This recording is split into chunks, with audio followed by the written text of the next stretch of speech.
לפני שהיה זמן, לפני שהייתה בריאה, היה אלוהים. Before there was time, before there was space, there was God. قبل أن يكون هناك زمان وقبل أن يكون هناك مكان كان الله هناك وقد تكلم الله. Before there was time, before there was space, there was God.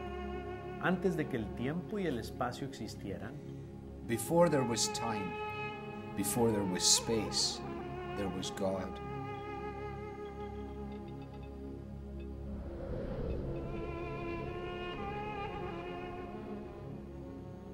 And God spoke time and space into being.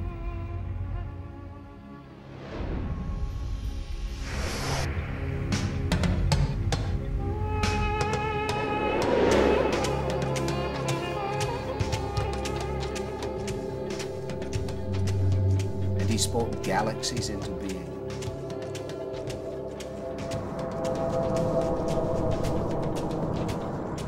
And in one galaxy, on one planet, He spoke life into being, plants and animals of every kind, in the sea and on the land.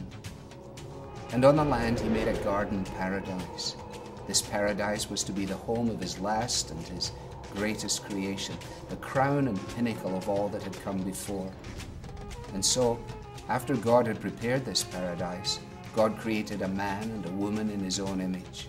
He formed the man, Adam, from the soil of the ground. And then God breathed His own life into the man. And out of the man, God made a woman, Eve. And then the Lord put them in the paradise that He had made for them, their true and perfect home.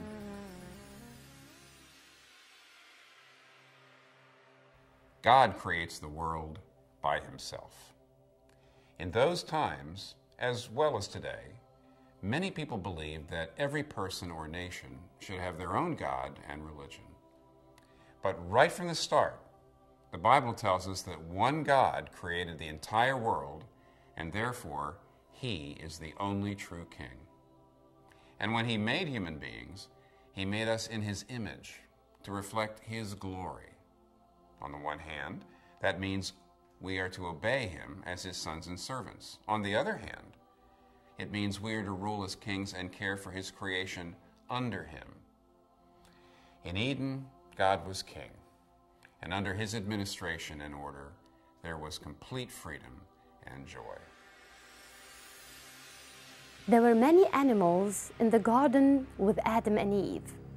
The serpent was the most subtle and crafty among them.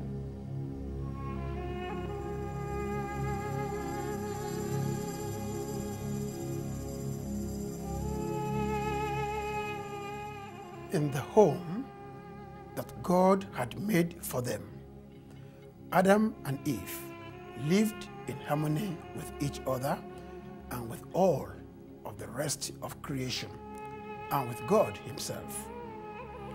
Now, God had entrusted them with the care of the garden. They were free to eat of every tree in the garden, save one. You must not eat from the tree of the knowledge of good and evil, God had said. For when you eat of it, you will surely die. Eden was not only the place of God's rule, but also our home in the deepest sense. It was the place human beings belonged, that fit all our deepest longings and capacities. It was the place life fully flourished in all of its relationships. There was no death or disease, no conflict, oppression, or poverty. We were perfectly related to God, ourselves, others, and the physical environment.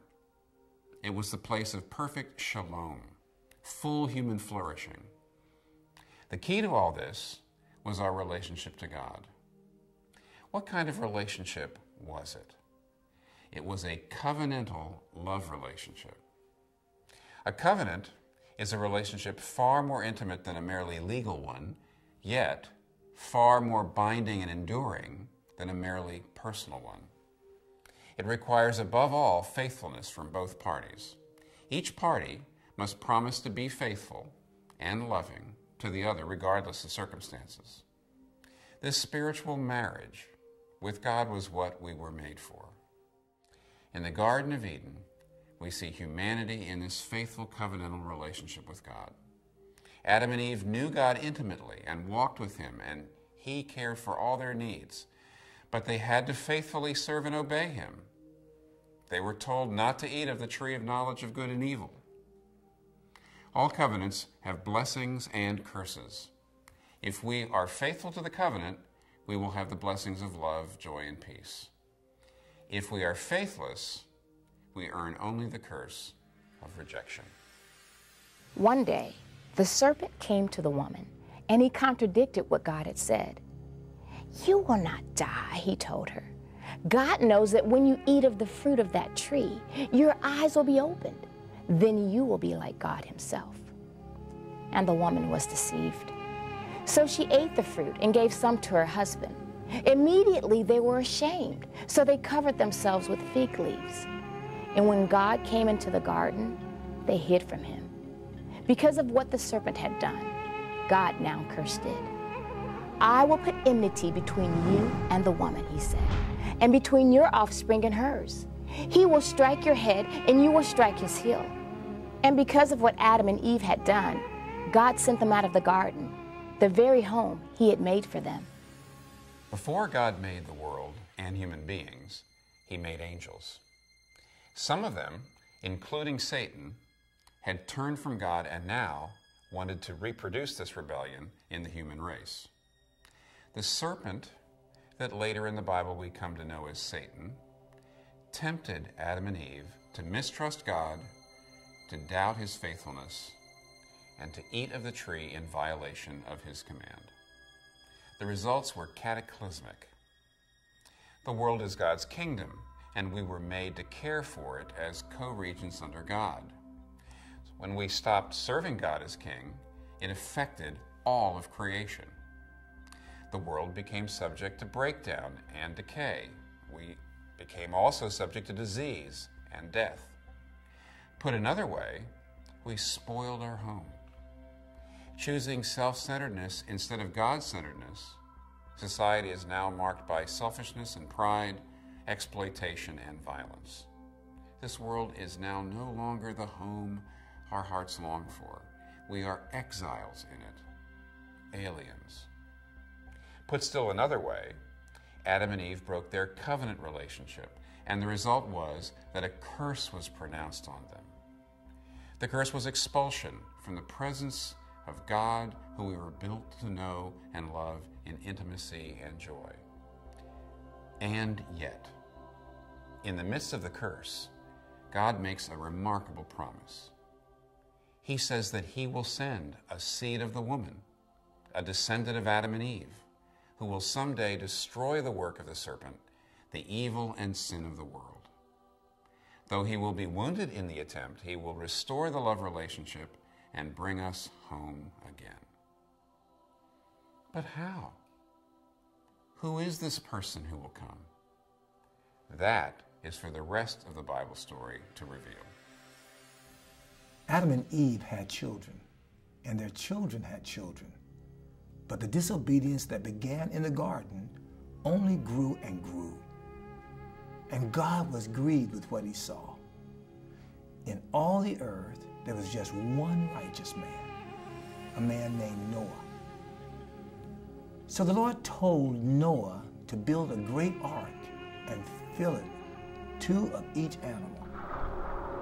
Then he sent a terrible flood to the earth, and every living thing that was outside the ark was destroyed.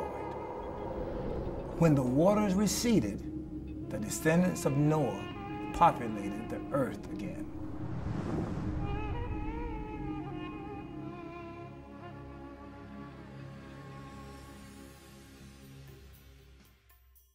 The immediate history of the human race after the fall shows the rapid progression of sin. The account of Noah and the flood reveals, however, that God is working out his promise of grace salvation that he made in Genesis chapter 3. There, God promises that in the midst of the world filled with the seed of the serpent, that is, people who live according to the lies of Satan, He will always preserve a seed of the woman, a people who live according to the revelation of God. God will preserve a faithful line of people, out of which will eventually come one particular figure, the seed of the woman, who will destroy sin and death.